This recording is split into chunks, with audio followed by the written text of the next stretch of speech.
परम पिता परमात्मा पूर्ण ब्रह्म सारी सृष्टि के रचनहार कबीर परमेश्वर जी की असीम रजा से आप परमेश्वर की प्यारी आत्माएं परमात्मा की महिमा सुनने के लिए उपस्थित हुए।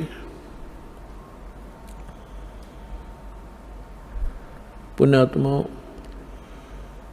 जब तक हम सत्संग प्राप्त नहीं करते, जब तक हमें सतगुरु नहीं मिलते, तब तक हम अपने मनुष्य जीवन को व्यर्थ ही करके जाते रहे। भले ही हम आन उपासनाएं करके छोटी मोटी सिद्धियां प्राप्त कर लेते थे, जिस कारण से हम आम व्यक्ति से ज़्यादा कुछ उत्तम नजर आते हैं। जो ये ऋषि महर्षि सिद्ध संत कहलागे, इन्होंने काल साधना की और उससे कुछ सिद्धियां प्राप्त कर ली, और जिस कारण से हमने इनको साधु संत और महात्मा पहुंचे हुए महापुरुष मान लिया। सिद्धि प्राप्त प्राणी ऐसा होता है जैसे आप देखते हो वर्षा के समय में बिलों से चींटियां निकलती हैं, और उन चींटियों में कुछ पंखों वाली चींटियां भी होती हैं, और वो आकाश में उड़ जाती हैं। तो अन्य चींटियों को ऐसा लगता है कि ये चींटी जो है ये तो भाई भगवान से मिल गई, ये तो आकाश में उड़ जाती है। और फिर क्या होता है, जब या तो किसी दीपक के ऊपर जल के मर जाती हैं वो आकाश में उड़ने वाली चींटियां, या किसी बल्ब के ट्यूब के चारों ओर चक्कर काट काट के वो पंख रहित होकर जमीन पर गिर जाती हैं, और अंत में वो चींटी की चींटी ही हो जाती है। ठीक इसी प्रकार ये ऋषि महर्षि जो काल साधना करके, हठ योग करके, जंतर मंत्र करके इन्होंने सिद्धियां प्राप्त की, और फिर ये सिद्धियां समाप्त हो जाती हैं। कुछ एक इनके उल्टे सुल्टे कार्य ये कर देते हैं, किसी को श्राप दे देते हैं, किसी को दुआ देते हैं, किसी को बद दुआ दे करके फिर ये लास्ट में जीव के जीव ही रह जाते हैं। तो सत्संग सुनने से हमें ज्ञान होता है कि कौन सी साधना करनी चाहिए, कौन सी ना करनी चाहिए।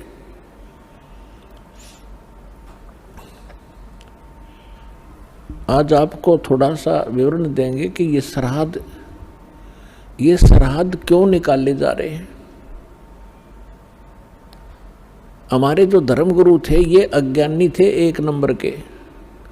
इनको ना अपने सिलेबस का पता था, अपने टेक्स्ट की बुक्स का पता नहीं। पुराण, श्रीमद् भगवद गीता और वेद ये हमारे आध्यात्मिक सिलेबस है, और हमारे धर्मगुरु संस्कृत जानते थे हम, और ये संस्कृत बोला करते थे। गीता का और वेदों का मंत्र तो वही बोल देते थे, अनुवाद अपने हिसाब से गलत करते थे, जिस कारण से हमारे अंदर भ्रम बना रहा कि ये बड़े विद्वान हैं, संस्कृत भाषा जानते हैं, इन्होंने सदग्रंथों को ठीक ठीक जाना होगा।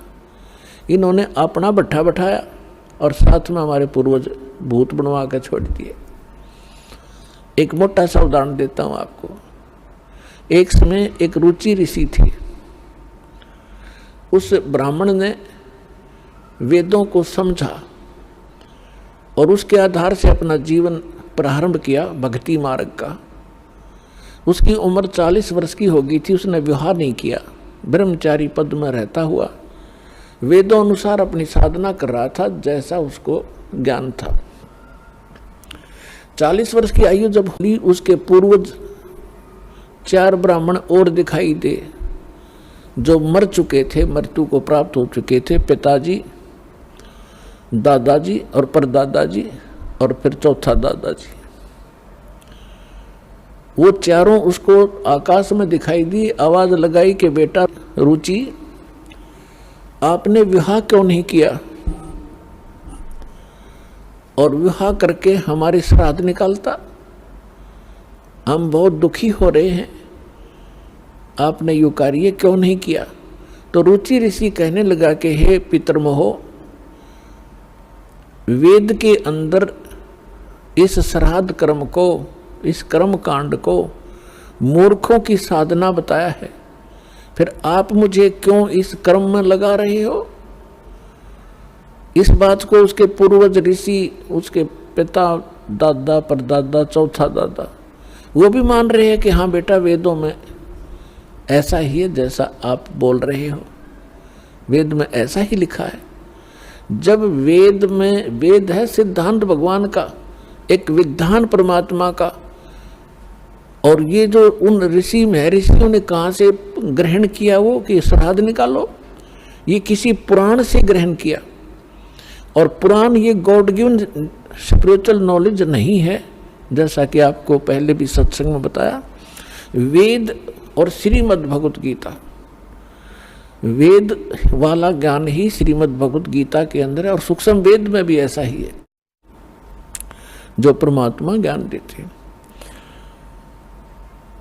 तो अब आपको थोड़ा सा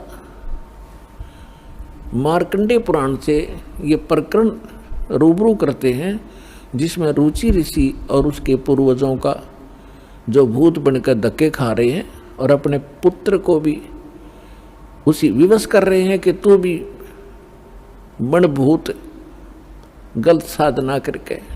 ये देखिएगा मार्कंडेय पुराण। मार्कंडेय पुराण सचित्र मोटा टाइप, केवल हिंदी संक्षिप्त, गीता प्रेस के रूप से प्रकाशित है। और ये कहाँ से छपा है? अब इसके हम आपको ले चलते हैं 242-43 पे। ये देखिएगा 242 पृष्ठ पे मार्कंडेय पुराण, संक्षिप्त मार्कंडेय पुराण, रोच्चे मुनि की उत्पत्ति कथा। मार्कंडेय जी कहते हैं, ब्रह्मन पूर्व काल की बात है, प्रजापति रुचि, ममता और अहंकार से रहित इस पृथ्वी पर विचरते थे। उन्हें किसी से भय नहीं था, वे बहुत कम सोते थे। उन्होंने न तो अग्नि की स्थापना की थी और न अपने लिए घर ही बना रखा था।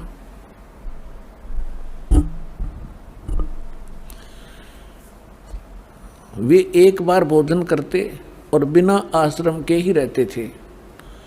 उन्हें सब प्रकार की आसक्तियों से रहित एवं मुनिवर्ती में रहते देख उनके पितरों ने उनसे कहा।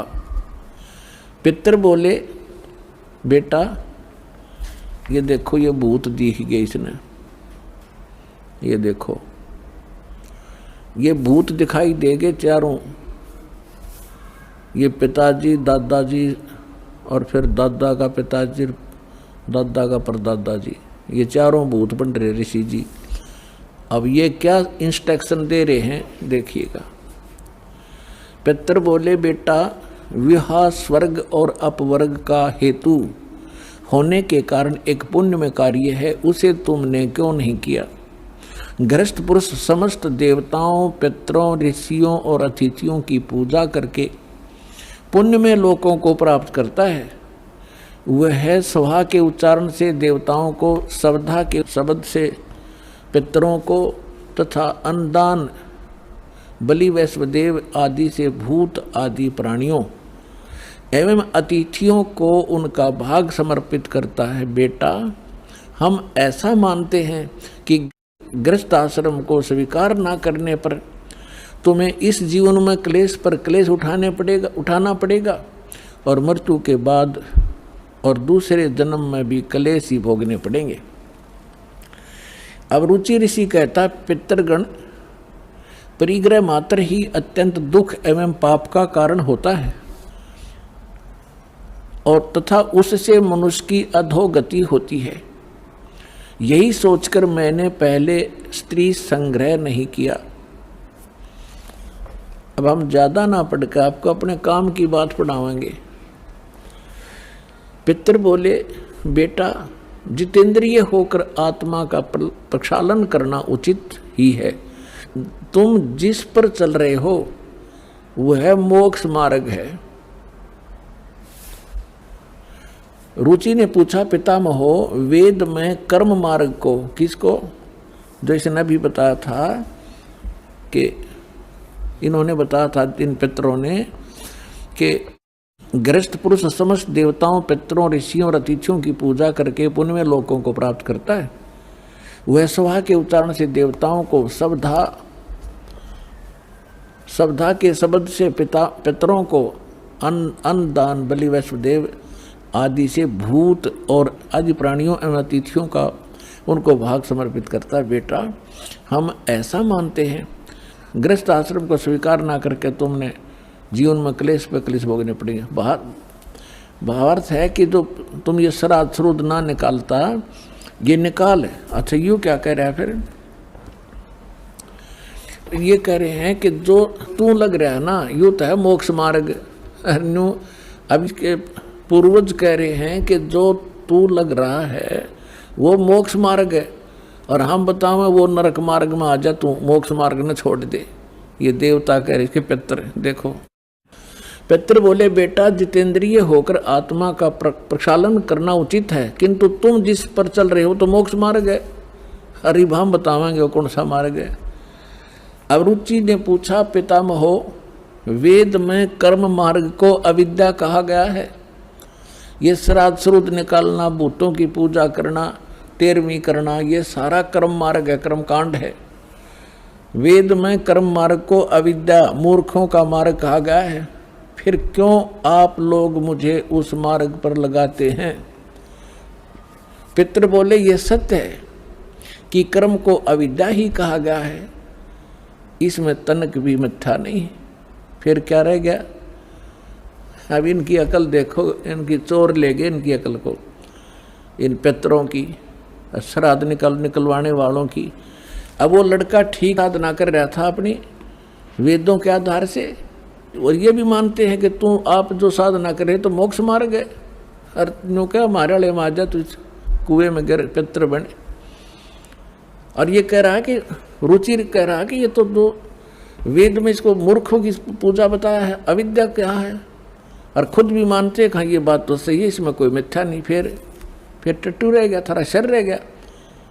क्या रह गया? जो वेद में रिजेक्ट कर दिया कि साधना नहीं करनी चाहिए, पितर पूजा, भूत पूजा। अब कहने का भाव ये है कि इन्होंने इस रुचि को डरा धमका के, अटबट सुना के, अब जिसके पहले वाले 4 दादे परदादे पिताजी दिखाई दे जा, ये तो खैर बुद्धिमान व्यक्ति था, थोड़ा बहुत इसने तो अपना तर्क दे भी दिया। और आपको कोई 4 दादे दिख जाए तो जब समर्पण कर दो, बोलो जी के को वही कर दूंगा। तो हमने इन दादों के चक्कर में ही पाना नहीं।